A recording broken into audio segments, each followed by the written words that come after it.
Hello guys, welcome to YouTube channel the civil Banda. आज का हमारा टॉपिक है स्कैम्पटन थ्योरी और इसके अंदर हम इसके सीखेंगे न्यूमेरिकल विद कॉन्सेप्ट। तो स्कैम्पटन थ्योरी से हमें पता चलती है bearing capacity of clayey soil. तो पहले हम देखते हैं बियरिंग कैपेसिटी क्या होती है। तो जैसे कोई फाउंडेशन है, अब इस फाउंडेशन के ऊपर मान लो ये डीएफ डेप्थ पे है, ठीक है। इसके ऊपर कुछ लोड लग रहा है पीयू। तो इस पॉइंट पे प्रेशर जो होगा, ये जो यहाँ पे मिट्टी पड़ी हुई है उसकी वजह से होगा, फाउंडेशन की वजह से भी होगा ऑब्वियसली, और ये जो लोड पड़ा है उसकी वजह से होगा। अब ये तो कांस्टेंट है डेप्थ, तो ये जो लोड होगा ये तो कांस्टेंट है। तो हम जब पीयू बढ़ाते रहते हैं तो यहाँ पे प्रेशर बढ़ता रहता है, और एक पीयू लोड इतना इतना लोड हम इतना बढ़ा देते हैं कि यहाँ पे ये फेल हो जाती है, शेयर फेलियर हो जाता है इस फाउंडेशन में।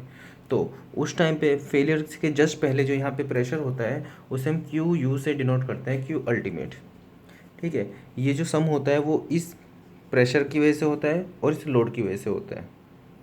इसी को हम बियरिंग कैपेसिटी भी कहते हैं। अब अगर हमें ये वाला लोड नहीं चाहिए, हमें सिर्फ ये देखना है कि हम कितना लोड बढ़ाएं कि ये फेल हो जाए किसी एक पर्टिकुलर डेप्थ पे, तो हम क्यू अल्टीमेट में से ये जो लोड होगा इसकी वजह से जो प्रेशर होगा उसको माइनस कर देंगे गामा डी एफ। तो हमारे पास आ जाता है क्यू नेट अल्टीमेट। तो स्कैम्पटन ने इसी क्यू नेट अल्टीमेट के लिए बात की है कि क्यू जो नेट अल्टीमेट जो होता है वो उसने सी यू एन सी से डिनोट किया है। हमने तेरजागी थ्योरी में पढ़ा है कि क्यू यू जो हमारे पास होता है C N C plus Q N Q plus half B gamma N gamma होता है। अब ये क्लेई सॉइल के लिए होती है स्कैम्पटन थ्योरी, तो ये थर्ड टर्म तो वैसे नहीं आएगी। प्लस उसने क्यू नेट अल्टीमेट का फॉर्मूला दिया है। नेट अल्टीमेट मतलब ये मिट्टी नहीं, तो क्यू एन यू भी नहीं आएगा इसके अंदर, तो इसलिए क्यू एन यू के लिए सी यू एन सी। अब इसको सी यू और एन सी को अलग अलग समझते हैं। ज़्यादातर डाउट एन सी के लिए आता है, तो सबसे पहले एन सी को समझते हैं। अब ये जो एन सी की वैल्यू होती है वो डी एफ बाई बी के ऊपर डिपेंड करती है, और जो फुटिंग की शेप होती है कि वो स्क्वायर है सर्कुलर है, इस चीज़ के ऊपर डिपेंड करती है। थोड़ा सा कंपैरिजन करते हैं इसका तेरजागी थ्योरी के साथ। तेरजागी ने जब शैलो फाउंडेशन में बियरिंग कैपेसिटी दी थी यहाँ पे क्यू यू, तो उसने ये जो फाउंडेशन के ऊपर वाली जो सॉइल होती है उसको अकाउंट में नहीं लिया था, उसकी शेयर स्ट्रेंथ को, ठीक है, जिसकी वजह से वो डीप फाउंडेशन में नहीं अप्लाई हो पाती थी। अब ऐसा इसलिए कि डीप फाउंडेशन में क्यों नहीं अप्लाई हो पाती थी, जैसे मान लो ये कोई फाउंडेशन है, इसके ऊपर कोई सॉइल पड़ी है, ठीक है, इसकी इसने शेयर स्ट्रेंथ नहीं मानी, तो ठीक है मान लिया कि इसकी बियरिंग कैपेसिटी क्यू यू आ गई। लेकिन जब ये डीप फाउंडेशन में चली जाएगी और उस टाइम पे हम इसके ऊपर की सॉइल को की शेयर स्ट्रेंथ नहीं माने, तो हमारे पास क्यू यू आएगा, वो बहुत कम आएगा, जो कि अनइकोनॉमिकल भी होगा। इसलिए तेरजागी थ्योरी डीप फाउंडेशन में नहीं अप्लाई होती। लेकिन इस केस में हमने डी एफ बाई बी को कंसीडर करना है, मतलब स्कैम्पटन ने फाउंडेशन के ऊपर वाली सॉइल को कंसीडर किया है उसकी शेयर स्ट्रेंथ को, तेरजागी ने नहीं किया है, इसने किया है। तो स्कैम्पटन ने एनसी की वैल्यू को 3 ग्रुप में बांटा है। पहला केस जब D F by B is equal to zero हो, मतलब डेप्थ ये है और ब्रेड्थ ये है, ये ज़ीरो हुआ मतलब उसने डेप्थ को ज़ीरो माना, मतलब जो हमारी फुटिंग है वो ग्राउंड के ऊपर पड़ी है, ठीक है। उस केस में जो स्ट्रिप के केस में वैल्यू होती है वो होती है 5, सर्कुलर और स्क्वायर के केस में होती है ये वैल्यू होती है 6, और रेक्टेंगुलर के केस में होती है जो स्ट्रिप वाली है 5, 1 प्लस 0.2 बी बाई एल। इसको हम चेक कर सकते हैं, हर रेक्टेंगल एक स्क्वायर भी होता है, तो बी और एल को जब सेम हो जाता है तो वो स्क्वायर बन जाता है। सेम करेंगे तो ये हो जाएगा 1.2, 1.2 इंटू 5, ये हो जाएगा 6, मतलब सही है ये। इसको हम ऐसे याद भी रख सकते हैं। सेकंड केस हमारे पास आता है कि जब D F by B greater than equal to 2.5 हो जाए, तो स्ट्रिप के केस में ये 7.5 होता है, सर्कुलर और रेक्टेंगल के केस में, सर्कुलर और स्क्वायर के केस में ये 9 होता है, और रेक्टेंगुलर के केस में एज इट इज़ 7.5, जैसे यहाँ पे 5 को 5 माना था, 7.5 को 7.5, 1 प्लस 0.2 बी बाई एल होता है। तो वापस से चेक करते हैं, बी और एल अगर जो सेम हो जाए तो ये स्क्वायर बन जाएगा, तो जब सेम होगा ये होगा 1.2, तो 1.2 इंटू 7.5 ये हो जाएगा 9, तो मतलब ये सही है। थर्ड केस आता है जब डी एफ बाई बी की वैल्यू 0 और 2.5 के बीच में हो, तो उस केस में हम क्या करते हैं, अब देखो ये 0 से 2.5 के बीच में वेरी कर रहा है, तो मतलब इसके अंदर डी एफ बाई बी का फैक्टर आना चाहिए। तो डी एफ बाई बी जैसे जैसे चेंज होगा एन सी की वैल्यू चेंज होगी। तो स्ट्रिप की 0 पे वैल्यू थी 5, तो 5 लिखेंगे और साथ में 1 plus 0.2 D F by B. ऐसे ही स्क्वायर और सर्कुलर के केस में 0 पे वैल्यू थी इसकी 6, तो डी एफ बाई बी के साथ चेंज होगा 1 plus 0.2 D F by B. ऐसे ही रेक्टेंगल की वैल्यू 0 पे कितनी थी 5, 1 प्लस 0.2 बी बाई एल, उसको भी हम 1 plus 0.2 D F by B से मल्टीप्लाई कर देंगे। ठीक है, इसको हम अपने आप में चेक भी कर सकते हैं कि जैसे यहाँ पे डी एफ बाई बी को हमने 0 पुट कर दिया तो बन जाएगा 5, तो ये जाएगा 1, तो 5 1 plus 0.2 by B by L हो जाएगी 0 वाली वैल्यू जो कि यहाँ पे है।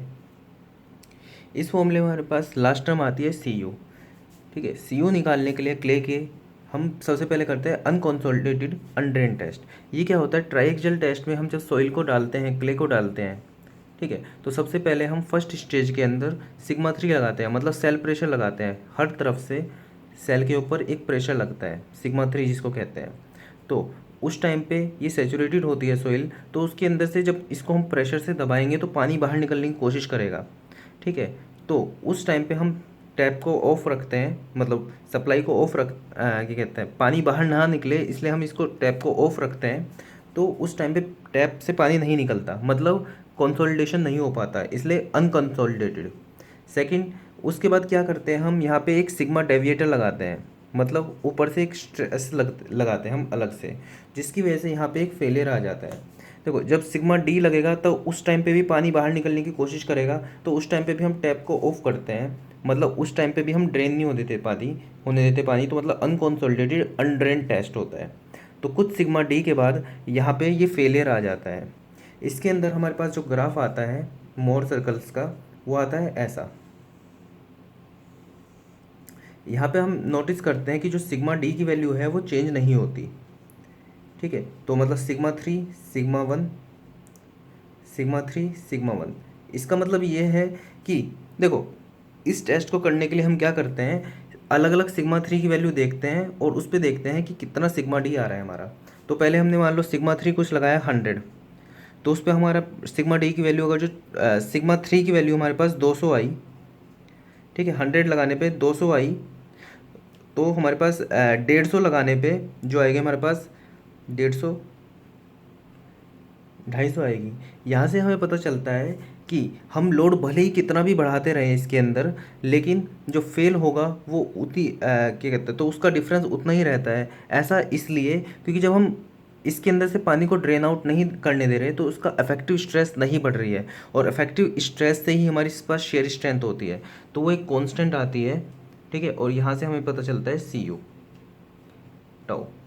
नेक्स्ट जो होता है हमारे पास, नेक्स्ट सी यू के लिए मेथड होता है हमारे पास unconfined compression strength test. Unconfined मतलब हम इसके अंदर सॉइल को, क्ले को कन्फाइंड नहीं करते, बस सीधा यहाँ से सिग्मा लगाते हैं और देखते हैं ये किस तरह से फेल हो रहा है। तो इसके लिए हमारे पास जो मोर सर्कल आता है सिग्मा 3 0 रहेगा, तो इस टाइप का मोर सर्कल आता है, तो उसमें भी यहाँ पे कॉन्स्टेंट वैल्यू होती है, यहाँ से हमारे पास सी यू निकल जाता है। तीसरा, हम वेन शेयर टेस्ट से भी हम सी यू की वैल्यू निकाल सकते हैं। इसमें हम क्या करते हैं, कि वेन जो होता है उसको हम सॉइल के अंदर डालते हैं, ठीक है, और यहाँ पे ऐसा होता है ये, और इसको यहाँ पे टॉर्क लगा के इसको घुमाने की कोशिश करते हैं, जिसकी वजह से इसके ब्लेड्स पे शेयर स्ट्रेंथ जनरेट होती है, ठीक है, जो इसको रोकती है घूमने से। लेकिन टी को हम जैसे जैसे बढ़ाते रहेंगे एक वर्ज ऐसा आएगा जिस टाइम पे ये घूम जाएगा।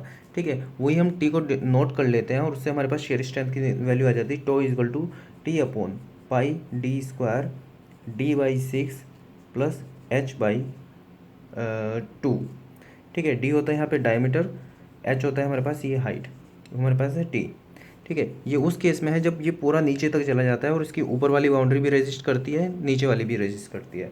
अगर सिर्फ इसको सिर्फ इतना नीचे करें कि सिर्फ नीचे वाली बाउंड्री रेजिस्ट करे, उस केस में यहाँ पे 12 आ जाता है। कॉन्सेप्ट हमें समझ में आ गया है। इसके लिए हम एक न्यूमेरिकल कर लेते हैं ईएस का, प्रीवियस ईयर। हाँ, डीएफ उसने दिया है 3 मीटर, विड्थ उसने दिया है 1.5 मीटर। ठीक है, उसने पूछा है क्यू नेट अल्टीमेट, तो सबसे पहले हम लिखेंगे formula Q net ultimate is equal to C U N C. देखो सी यू की वैल्यू उसने दे दी है 20। अब हमें देखना है N C. N C depend करता है डी एफ बाई बी पे, तो D F by B, D F क्या है यहाँ पे 3, बी कितना है 1.5, ये हो गया 2। तो अब 2 के लिए हमारे पास वो टेबल हमारे पास बिल्कुल याद हो जानी चाहिए। तो क्वेश्चन देखते ही आपके दिमाग में ये टेबल बिल्कुल याद हो जानी चाहिए। कि स्ट्रिप के लिए 5 होता है, इसके लिए डी एफ बाई बी पे 0 होता है, मतलब 0 के लिए 5 होता है, 6 होता है, और इस केस में 5 1 प्लस 0.2 बी बाई एल। ठीक है, D F by B greater then 2.5 के लिए 7.5 होता है, यहाँ पे 9 होता है, और ये 7.5 का ही 7.5 1 प्लस 0.2 बी बाई एल। ठीक है, दोनों के बीच में यहाँ पे 5 1 plus 0.2 D F by B, इसके लिए 6 1 plus 0.2 D F by B. ठीक है, और इसके लिए सेम यही 5 1 plus 0.2 B by L 1 plus 0.2 D F by B. हमसे पूछा है डी एफ बाई बी, हमसे पूछा है डी एफ बाई बी जो हमारे क्वेश्चन में है वो 2 है। ठीक है, और वो स्ट्रिप फुटिंग है, तो हमारे पास ये केस है। तो 5 1 प्लस 0.2 इंटू 2, तो 4 1.4 इंटू 5 14 24 45 60 70, तो यहाँ पे आ जाएगा 7। तो एन सी की वैल्यू 7 पुट करेंगे, 20 into 7 140 kilo newton per metre square. So that's all for this video. आपके 10 मिनट में स्कैम्पटन थ्योरी आपने सीखी, Terzaghi theory, U test, unconfined compression test और वेन शेयर टेस्ट का भी आपका थोड़ा रिवीजन हो गया। अगर ये वीडियो आपको अच्छी लगी हो तो इसलिए लाइक कर दीजिएगा इस वीडियो को और सब्सक्राइब कीजिएगा चैनल को। Thank you.